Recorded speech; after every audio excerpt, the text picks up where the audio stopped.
Good morning, children. Today we are starting with the next chapter, that is chapter 21, Neural Control and Coordination. You know that in our body, various organ and organ system are to work in coordination. Means none of the system and organ is working in isolation. All of them are working in coordination to maintain the homeostasis in our body. Various systems and organs are working together and they are complementing the functions of each other. This control and coordination in our body is actually due to two systems, that is nervous system and endocrine system.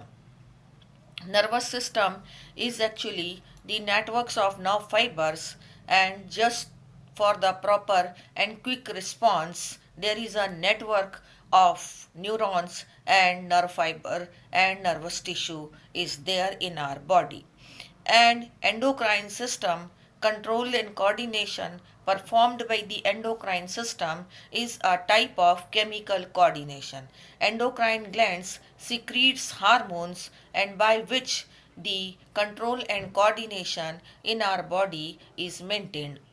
That means control and coordination in our body is maintained by two system, that is nervous system and other is endocrine system.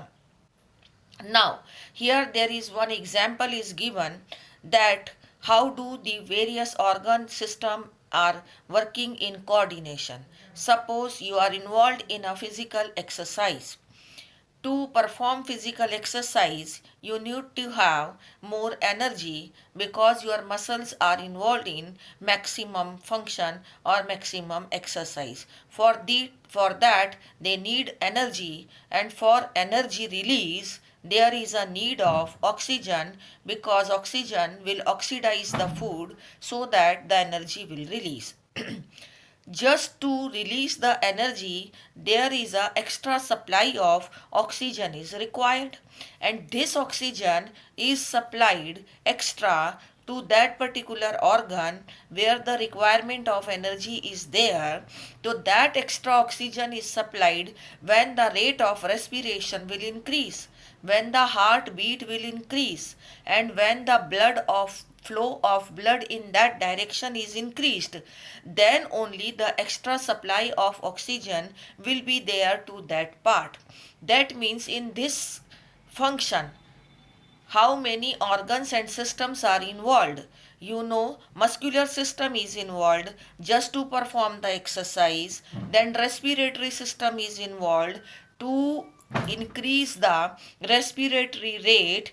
The lungs has to supply the oxygen to the blood, then the blood circulatory system is involved, blood and blood vessel and heart is involved. Similarly the nervous system is also involved.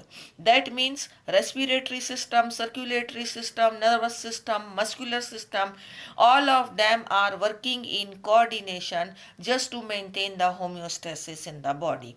This is one of the example of control and coordination in our body. Okay.